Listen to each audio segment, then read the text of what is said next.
Hai, Assalamualaikum. Welcome to Her Season Podcast.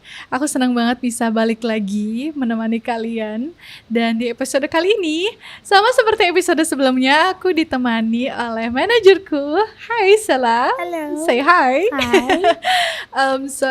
Hari ini Jogja hujan. Iya. Kayak hujan, terus kenapa ya? Gloomy ya? Gloomy banget Gloomy jadinya, banget. kayak I'm feeling so blue. Oh. But yeah, it's okay. Jadi kayak makin syahdu aja ya gitu, having Syahdu. syahdu ya. Conversation syahdu. Iya, apa sih ngobrolin banyak hal lagi hujan-hujan gitu enak banget.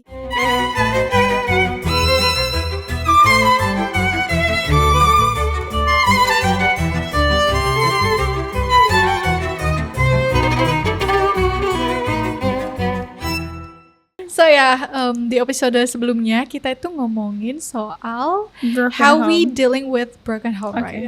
How we dealing with family issue, gimana kita menyikapi dan menerimanya. Tapi aku masih belum tuntas nih untuk ngomongin how it is really affecting to our adulthood, right? Spicy. Karena it is really affecting to my adulthood. So, yeah. Aku pengen tahu gimana those kind of trauma yang dihasilkan dari keluarga yang tidak sehat itu berdampak ke kehidupan dewasa kita. Contohnya mungkin dalam bidang percintaan. I think ya, gimana kita memilih dan attracting people, right? Oke. Ini siapa dulu yang mulai nih, yang mau cerita dulu? Aku atau kamu? Kayaknya ini sih ada keresahanku.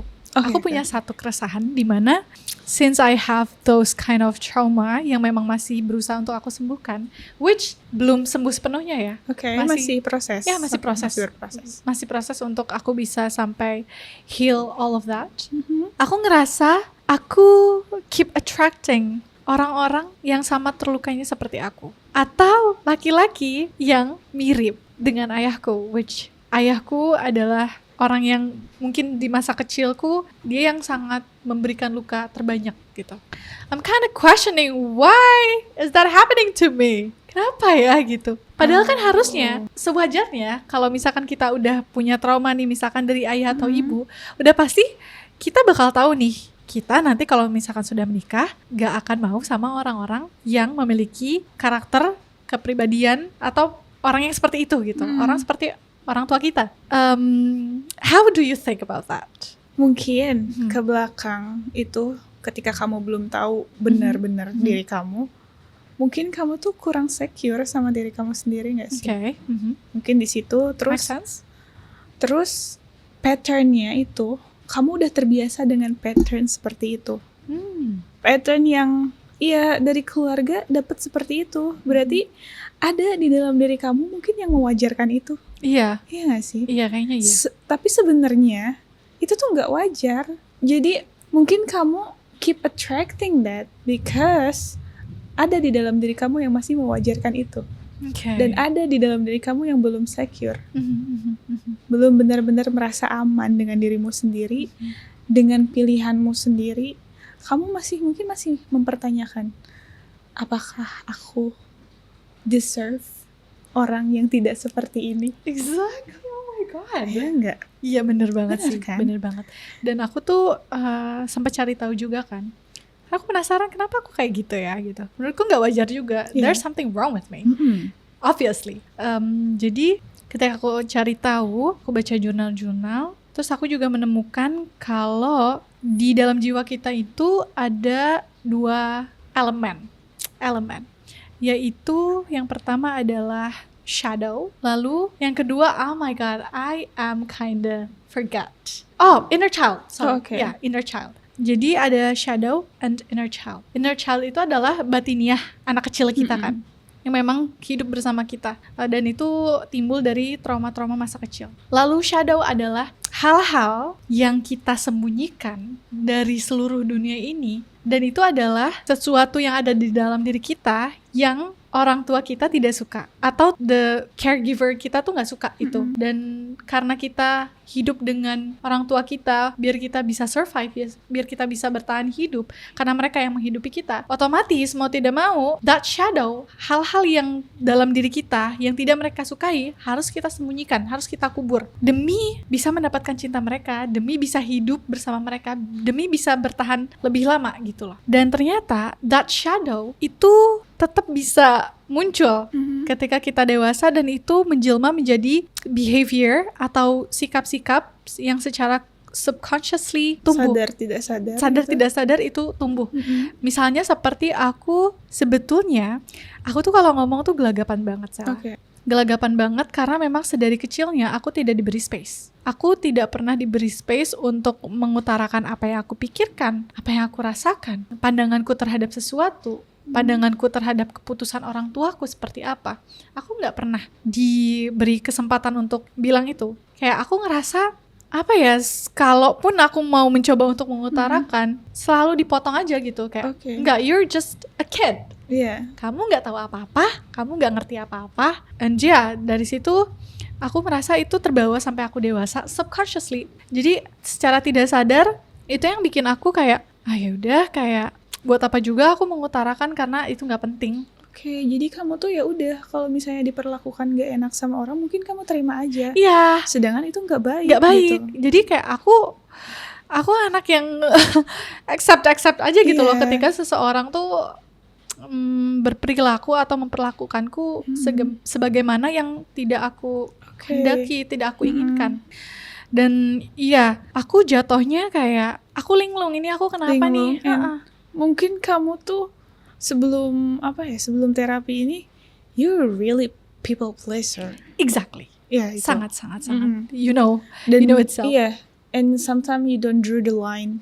Itu yang kadang bikin aku marah mungkin sama kamu. Marah-marah gitu. Marah-marah. I'm sorry. Tapi marah-marah aku bentuk cinta ya. Iya, betul. Yeah, I can feel that. Mungkin aku melihat kamu tuh terlalu terlalu soft sama orang lain. Gini, terlalu soft. Iya, softnya tuh gini, kamu tuh boleh berlemah lembut sama orang, tapi kamu harus tegas sama dirimu sendiri. Kamu harus bener-bener ngasih line yang jelas ke mereka gitu. Jangan sampai hal-hal yang harusnya baik tuh malah berbalik jadi hal-hal yang negatif buruk gitu. Aku. Iya. Iya, dan aku setuju. Sangat setuju sekali. But then ketika aku merasa shadow-nya aku disembunyikan sejak saat aku kecil, tapi ternyata it's really affecting ketika aku menjadi dewasa, itu tetap saja muncul gitu loh, melalui sikap-sikap dan sifat-sifat yang subconsciously ada gitu. Mungkin kamu tuh nggak punya jiwa pemberontak. Sebetulnya ada, tapi tidak dikemukakan. Iya. Soalnya aku ini adalah anak yang memberontak ketika aku tuh diperlakukan tidak sesuai dengan keinginanku. Iya. Walaupun misalnya itu adalah orang-orang terdekatku ya. Tapi aku bukan memberontak yang being rebel or something bad gitu. Tapi aku di sini memberontaknya adalah mempertahankan diriku. Mempertahankan bahwa gimana ya, aku nggak mau diperlakukan seperti itu. Dan aku pun punya harga diri gitu. Jadi kayak aku menghargai diriku sendiri, aku menghargai orang lain, dan aku nggak mau berurusan dengan orang yang merendahkan orang lain. Oke. Ya mungkin kelemahanku di situ kali ya.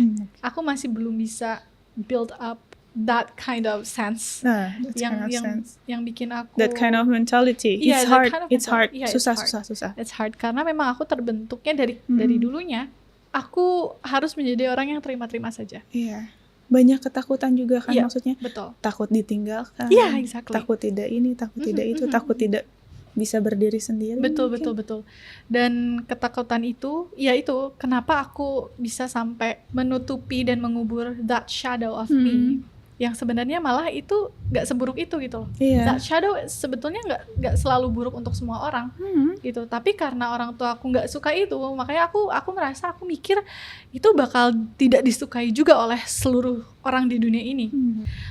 Dan aku mengubur itu karena aku mau orang tua aku menyukaiku, tidak meninggalkanku, tetap mencintaiku, tetap melihatku sebagai anak yang mereka inginkan, yang mereka banggakan. Dan itu ternyata berpengaruh banget ketika aku menghadapi manusia, people in this adulthood. Terutama soal pasangan ya. Bener banget. Okay. So yeah, I think itu make sense banget ketika aku keep attracting laki-laki yang mirip seperti ayahku. Okay. Karena aku memang sudah terbiasa untuk mengubur shadow itu dan berusaha agar bisa dicintai dan diterima oleh orang tersebut. Dan itu tuh jadi pattern yang seperti kamu bilang tadi, itu pattern yang udah jadi hal yang wajar buat aku, padahal itu enggak wajar, itu enggak sehat, itu enggak sehat sekali gitu. So yeah, I think that is my struggle. Aku struggle banget, tapi alhamdulillah sih sekarang sudah mulai terbuka ya gitu. Aku sudah istilahnya pasak diriku sudah mulai kuat, dan aku punya vision, aku ingin rumah tangga yang seperti apa. Dan dari situ aku bisa jadi kayak tarik benang. Benar. Pasangan atau laki-laki seperti apa yang memang possibly mewujudkan impian rumah tanggaku yang selama ini aku inginkan gitu. So, and how about you? Gimana kamu memilih pasangan nih gitu dari trauma-trauma yang kamu punya? Ketika aku trauma dari keluarga aku itu, yang aku sadar adalah aku tuh gak mengenal cinta. Dulu itu aku nggak tahu, asing kan rasanya. Asing aku nggak tahu apa yang namanya tuh cinta, rasa kasih sayang dan berbagi itu apa maksudnya. Aku nggak tahu itu yang benar dan baik itu seperti apa. Jadi mungkin dulu itu yang aku tekankan kepada diriku sendiri, aku harus dapat cinta dulu dari orang tua, baru aku bisa mencari cinta yang lain gitu loh. That is nice. Okay.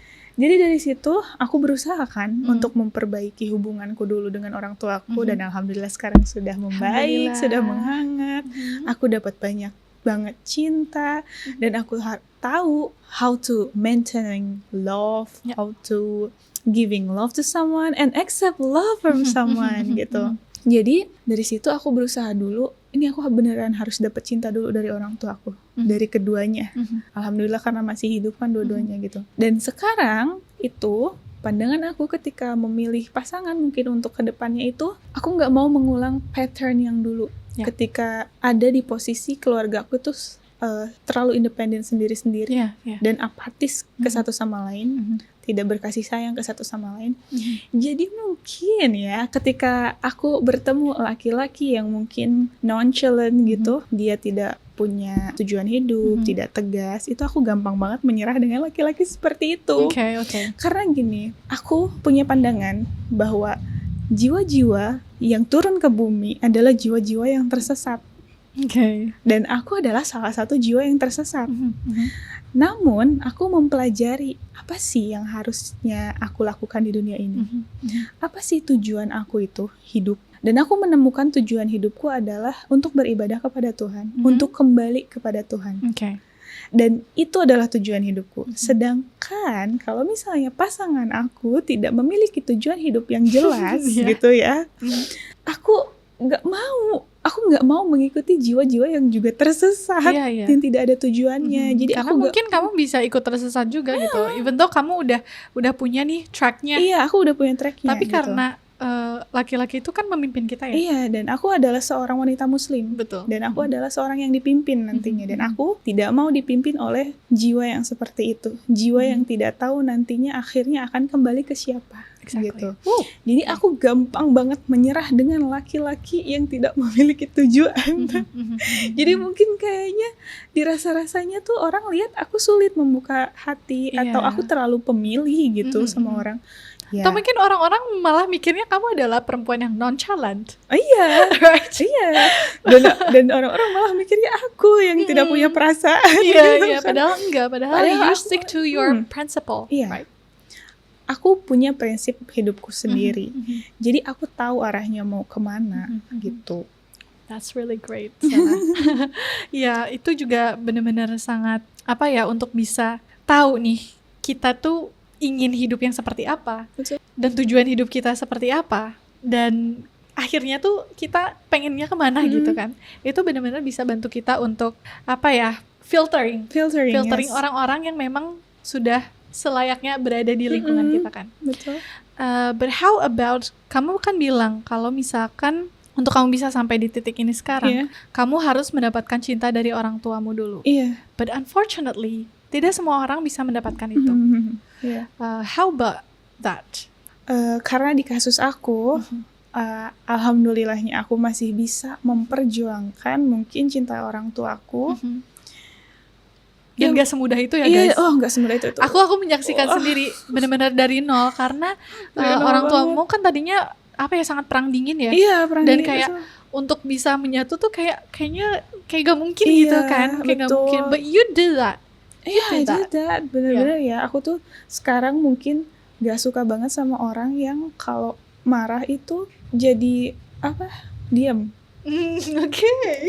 Aku gini, aku tuh orangnya kalau misalnya kamu butuh waktu untuk diam gitu, itu aku nggak apa-apa. Iya. Tapi nanti ya udah kemukakanlah apa yang membuat kamu tuh nggak enak. Okay. Atau kita nanti cari jalan tengahnya ketika kamu tuh udah bener-bener dingin kepalamu gitu. Tapi kalau misalnya dia cuman diam aja tuh kayak aku nggak mau berurusan dengan orang kayak gitu. Okay. Itu prinsip aku.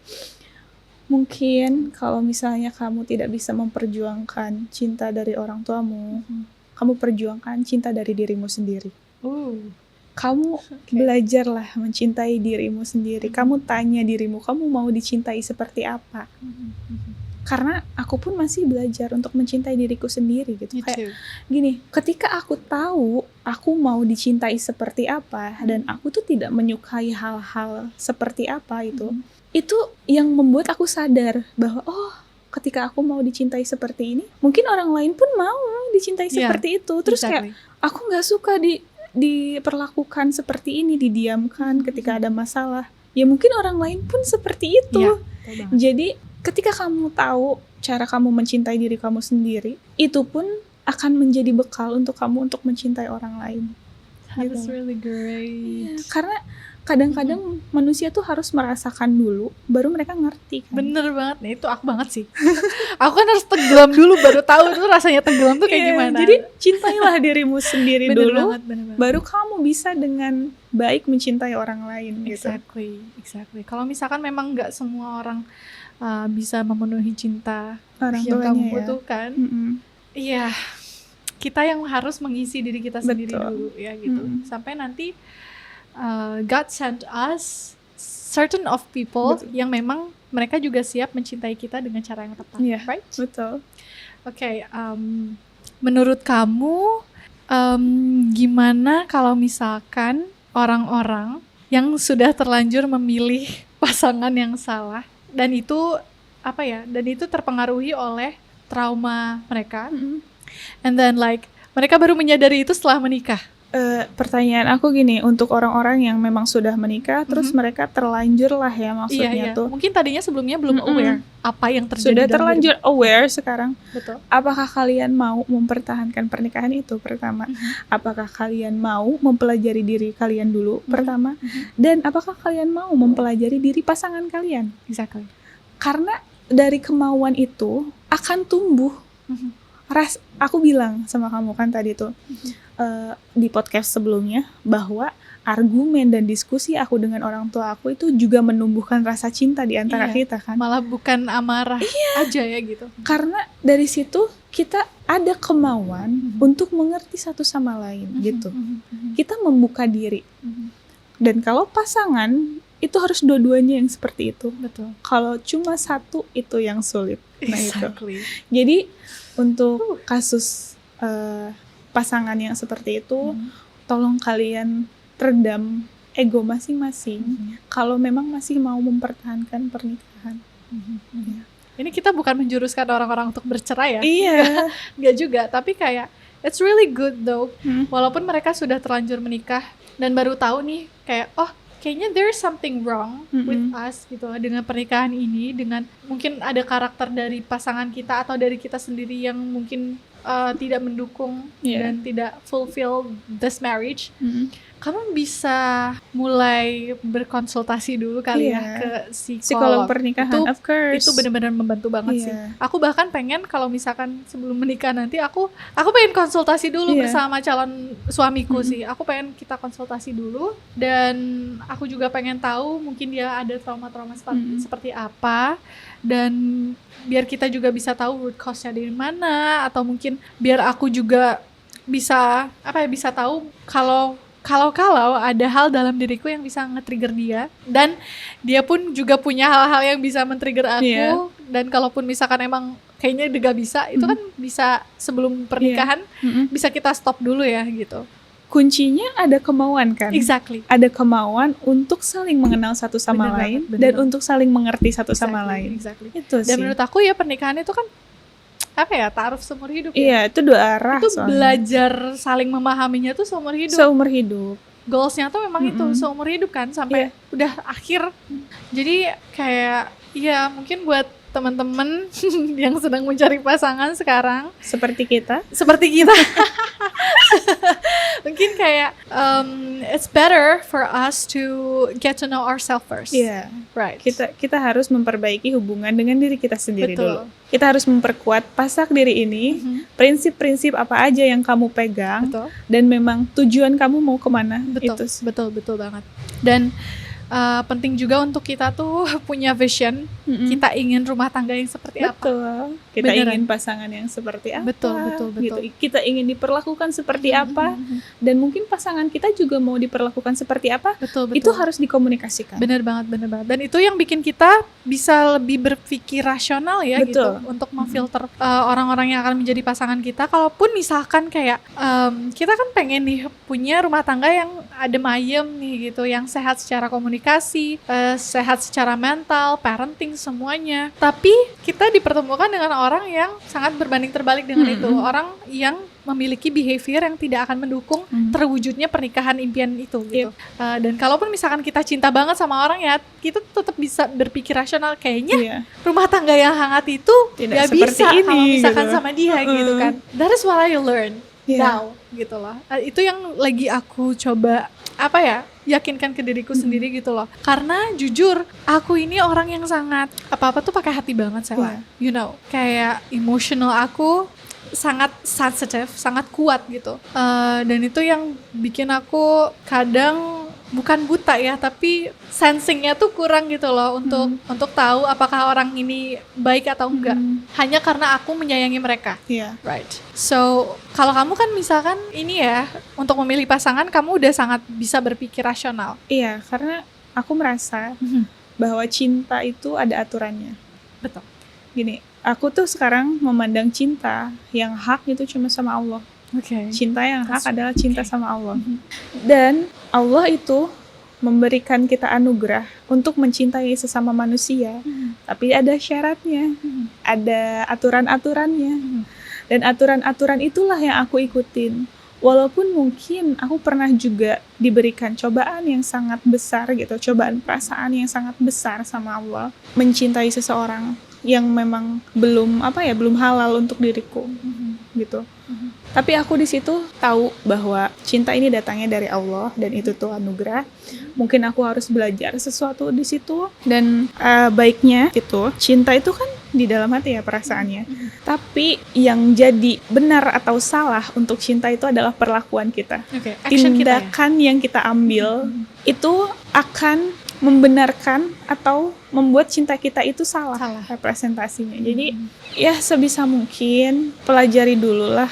Maksudnya tuh hubungan antara laki-laki sama perempuan di dalam Islam itu gimana? Maksudnya kan karena kita Muslim ya, karena kita semua Muslim. Di situ dan aturan-aturannya itu, Allah itu sebenarnya memberikan aturan terhadap cinta itu untuk menyelamatkan kita. Exactly. Apalagi sebagai perempuan. 100%. Iya.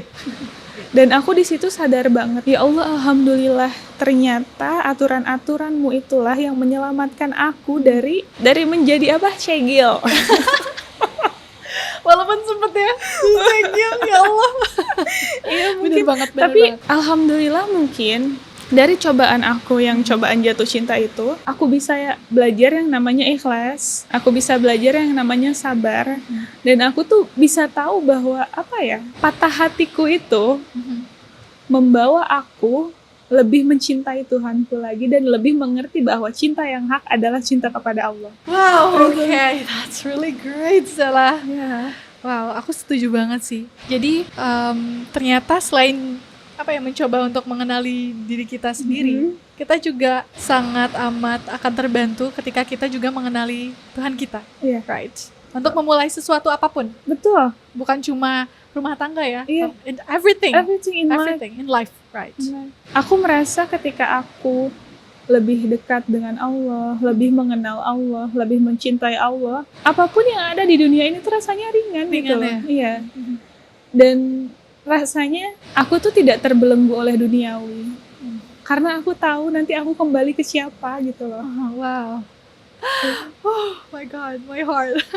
Okay, bener banget ya ketika kita mulai mengenal siapa Tuhan kita dan kita tahu kita ingin berakhir di mana. Iya. Hidup kita ingin berakhir seperti apa, itu benar-benar sangat membantu kita untuk divine how we living this life, right? Dan seperti yang kamu bilang, ketika kamu sudah mulai mengenal Tuhan, kamu rasanya makin ringan aja kan? Iya, kayak makin berlepas kan? Iya. And you know what? Fun fact, bukan fun fact, but the interesting thing. Yang ini juga aku pernah rasakan berkali-kali di hidupku. Ketika kita makin pasrah, semakin berserah diri. Semakin berserah diri, bukan berarti kita nggak ada ikhtiar apa-apa ya gitu. Bukan berarti udahlah kita terima aja, gimana Allah aja gitu. Enggak. Tapi lebih ke memasrahkan semuanya sama Allah gitu. Itu yang malah bikin kita tuh mendapatkan hal-hal itu bahkan yang jauh lebih baik. Iya. That is really that paradox, you know, it's really great, it's really interesting. Aku tuh pernah di satu titik aku lelah banget. Aku bilang, ya Allah, ikhtiarku ini sudah paling yang aku paling kayak gitu paling udah paling mentoknya banget. Mentok nih, banget gitu. Ini ya Allah ikhtiarku. Aku benar-benar sudah capek, mentally, physically. Sekarang aku tawakal sama kamu, aku berserah diri sama kamu. Apapun jalan yang kamu kasih, namun itu jalan yang kamu ridhoi, akan aku lewati. Dan alhamdulillahnya tuh, aku tuh menjalani itu tuh gak ada yang namanya berat. Right. Entah hatiku, entah pikiranku. Jadi tuh alhamdulillah aku sampai sekarang gak pernah lupa bersyukur. Walaupun mungkin aku dapat cobaan gitu ya dari Allah. Tapi kayak, ya Allah ternyata nikmatmu itu lebih besar, lebih banyak gitu loh. Dan nikmat yang paling tinggi yang aku rasakan sekarang adalah ketenangan hati dan pikiran. Exactly. Itu benar-benar kayak, ya Allah alhamdulillah aku bisa tidur dengan nyaman, aku bisa makan dengan nyaman, dan tidak ada pikiran-pikiran yang lain gitu. Aku yakin ada masalah yang aku hadapin gitu, tapi aku yakin ini aku pasti dibantu Allah kok. Aku belum tahu cara menyelesaikannya dan mengurainya seperti apa. Tapi alhamdulillah. Kamu tahu ya. Jadi tuh akhir-akhir ini, di awal-awal tahun ini tuh, masalah-masalah aku yang dari beberapa tahun ke belakang yang aku terus-terus bawa ke masa depan itu gak selesai-selesai kan. Dan tapi alhamdulillah kemarin aku berserah diri sama Allah. Ya Allah, apapun itu aku berserah diri. Dan sekarang masalahnya itu selesai. Semuanya terurai. Dan aku sangat amat senang karena nanti di masa depan aku tidak akan membawa itu lagi. Iya.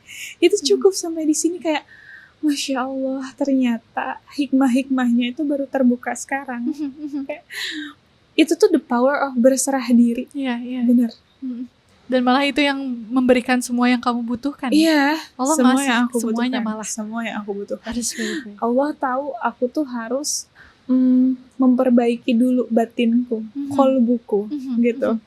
Dan itu aku benar-benar dikasih semua tahun ini tuh benar-benar oke, masalah kamu oke lah, gitu. Iya.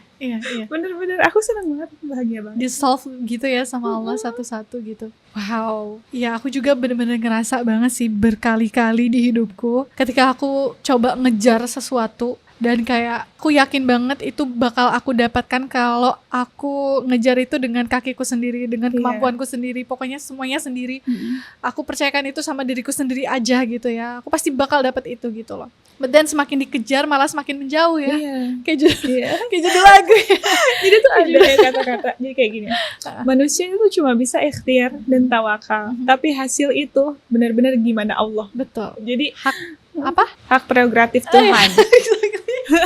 Oke, hak prerogatif Tuhan. Prerogatif. Oke. Why so hard to say that? Oke. Ya benar banget. Ya. Jadi aku tuh sekarang melakukan sesuatu dengan niat aku cuma mau cari ridho Allah aja. Untuk hasilnya Allah yang paling tahu. Jadi aku nggak mengharapkan hasilnya tuh sesuai sama ekspektasiku, tapi kayak ini Allah mau ngasih apa nih ke aku. Bener banget gitu. Aku tuh ya sekarang tuh sampai kalau misalkan dikasih ujian yang besar banget dan rasanya kayak berat banget buat aku jalani, aku excited. Ada sisi dalam hatiku tuh yang kayak oh my god, ini pasti ada hal besar banget yang udah Allah siapin gitu loh. Ada hikmah. Ada hikmah semuanya tuh kayak pasti banyak hal baik yang lagi nungguin aku setelah ini gitu loh. Makanya dikasih ini dulu gitu. Betul. Because the reward is really worth it. It's really worth it. Dan kayak itu yang bikin aku makin excited kayak oke, aku harus menghadapi ini nih gitu. Karena kalau kita nggak dikasih cobaan-cobaan yang berat ke belakang itu, mungkin aku pun tidak akan bisa sebijak ini dalam menghadapi hidup, dalam menanggapi masalah-masalah yang ada di depan gitu nantinya. Dan aku nggak akan setenang ini gitu. Jadi benar-benar deh, aku benar-benar kayak alhamdulillah banget sekarang. Ya 10 tahun aku mengenal kamu ya, aku merasa sekarang memang aku bisa melihat kamu sudah ada di titik paling damai. Which I'm so proud of you. I'm so proud. Karena aku juga tahu ikhtiar-ikhtiar apa aja yang kamu lakukan untuk bisa sampai di titik ini. And I'm so proud that you're still believing on God. Untuk bisa melewati semuanya. Itu nikmat paling tinggi sih. Untuk untuk aku masih percaya Tuhan, untuk aku masih mengimani rukun iman yang itu adalah nikmat paling tinggi. Yang aku kayaknya dengan amalan-amalanku di dunia ini juga kayaknya aku gak bisa membalas itu gitu loh. Iya bener banget. Me too. Jadi kayak Allah tuh baik banget ya. Iya Allah baik banget. Allah baik banget. Sebanyak apapun dosa kita, sebanyak apapun kehilafan kita, at the point that kita berserah, kita tahu ini semuanya bakal Allah Allah atur, Allah kendalikan dengan sebaik mungkin. Di saat itu juga Allah gak akan ngecewain kita. Lah kita udah ngecewain banyak banget ya Sela. Kita udah ngecewain Allah banyak banget mungkin. Dengan nafsu-nafsu kita yang tidak sabaran, kita yang marah dengan takdir dia, tapi dia tidak berlepas diri dari kita gitu. Ya sejatinya Allah gak pernah berlepas diri dari hambanya kan, kita yang melepaskan diri. Bener banget. Dari dia gitu. Iya, kayak kita ngerasa kayak Tuhan makin menjauh, tapi sebetulnya yang keep moving on, kita keep moving itu kita. Betul. Kita yang bergerak gitu loh. Allah tuh tetap di situ gitu. Betul. So oh my god, I love this conversation, Sela. Thank you so much. Udah bersedia lagi hadir di episode kali ini. Dan aku bener-bener senang banget kita bisa ngobrolin hal-hal yang baik. I really hope that di episode selanjutnya juga aku tetap bisa ngobrol sama kamu lagi. And thank you so much guys buat teman-teman yang masih setia dengerin dari awal sampai akhir. I really hope that kalian bisa belajar banyak dari semua yang kita bicarain di episode kali ini. And semoga kita bisa menjadi pribadi yang lebih baik tentu saja. Lebih dekat lagi dengan Tuhannya ya. Dan juga buat teman-teman yang lagi cari pasangan, ingat notes-nya adalah kenali diri sendiri dan kenali Tuhan kita. Alright, thank you so much for you guys who keep listening to us. Dan semoga kita bisa ketemu lagi di episode berikutnya. Yay! Bye-bye! Assalamualaikum!